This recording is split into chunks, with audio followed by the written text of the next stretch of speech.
ہم پڑھ چکے تھے اس سے پہلے 3 ویوز ڈفرینٹ سوسائٹی کے بارے میں کہ کیا سوسائٹی انڈیپینڈنٹ ہے یا نہیں ہے، کیا وہ دوسرے پہ ڈیپینڈ کر رہی ہے یا وہ اپنا ذاتی وجود قائم رکھ سکتی ہے. تو یہ ہم 3 ڈفرینٹ ویوز پڑھ چکے ہیں پہلے. ابھی ہمارے پاس 4th view about the society whether society is independent اور society can survive on its own. ٹھیک ہے. اب fourth view کیا ہے؟ Society is a real compound of a higher order than a natural compound. In the case of natural compounds, the constituents have their own individuality and identity before the synthesis occurs. During the process of their action and reaction, conditions for emergence of a new substance are produced. Society یہ ہے چوتھا view یہ کہہ رہا ہے ہمیں کہ جو سوسائٹی ہمارا یہ نیچرل کمپاؤنڈ سے ایک ہائر لیول کا کمپاؤنڈ ہے، ریئل کمپاؤنڈ ہے.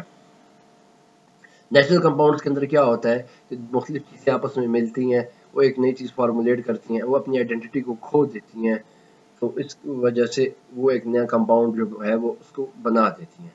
However, the human individual did not possess any kind of individuality at the stage of pre-social existence.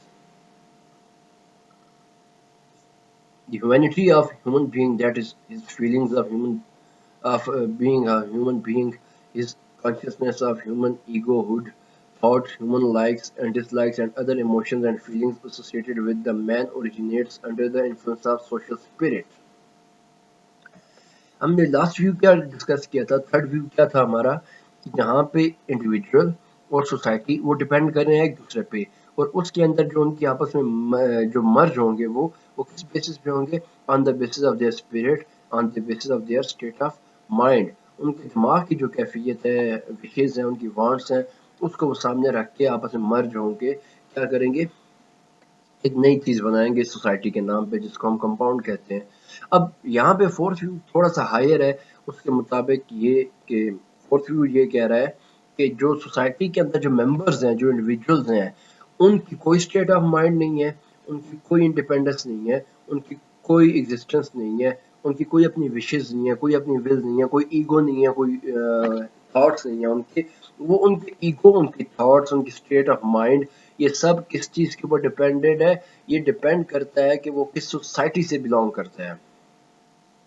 Social spirit, وہ جو سوسائٹی کے اندر رہ رہا ہے وہی سوسائٹی اس کے اندر اس چیز کو باور کروائے گی کہ کیا آپ کی خواہشات ہونی چاہیے، کیا آپ کی ایگو ہونی چاہیے، کیا آپ کا تھاٹس ہونے چاہیے، کیا کچھ آپ کے ایموشنز ہونے چاہیے. So they are originated under the influence of the social spirit. جو سوشل اسپرٹ ہے وہ ایک سوسائٹی اس کو جنریٹ کرے گی. It is a social spirit that fills the empty pot and confers personality upon a person. اب یہ وہ سوسائٹی ہے جو کسی شخص کو ایک اسپرٹ اس کو دے گی یا اس کے اندر ایک جذبہ پیدا کرے گی. ٹھیک ہے. لہٰذا یہاں پہ کیا ہے کہ سوسائٹی میجر پارٹ ہے as compare to the individual. Clear ہے. Social spirit have always been coexistence with man and shall coexist with him forever through its manifestations such as morality, religion, education, philosophy and art. اب social spirits کیا ہے ہمارے پاس؟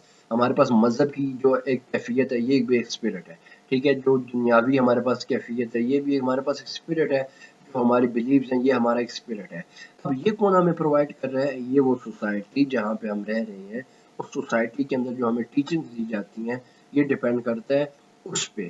جس society نے جو ہمیں teaching the وہی ہماری اسپرٹ ہوگی، وہی ہماری ایگو ہوگی، وہی ہمارا خواہشات ہوں گی اور وہی ہماری وانٹس ہوں گی. ٹھیک ہے. اب فورتھ ویو کو انہوں نے تھوڑا اپ گریڈ کیا ہے اور اپر لیول پہ اس کو پلیس کیا ہے. کیوں؟ کہ ان کے مطابق سوسائٹی مور افیکٹو ہے as compare to the individual. جو انڈیویجول کے خیالات ہوں گے، جو اس کی خواہشات ہوں گی، یہ بنانے والا کون ہوگا؟ ایک سوسائٹی. اور اسی سوسائٹی کے جو کمپوننٹس ہیں، چاہے مذہب ہے، چاہے وہ تعلیم ہے، چاہے وہ فلاسفی ہے یا کوئی آرٹ ہے، وہ جو کچھ چیز اس کو سکھائے گا وہ انڈیویجول وہی کچھ سیکھے گا. یہ ہے fourth view about the society. So here society is more independent and as compared to the individuals. یہ آگے اب ہمارے پاس قرآنک ویو. ٹھیک ہے. کہ قرآن ہمیں سوسائٹی کے بارے میں کیا بتاتا ہے کہ what is society, how society works. یہ چیزیں ہمیں کون بتا رہا ہے؟ قرآن. ٹھیک ہے. Verses of Holy Quran confirm the third view.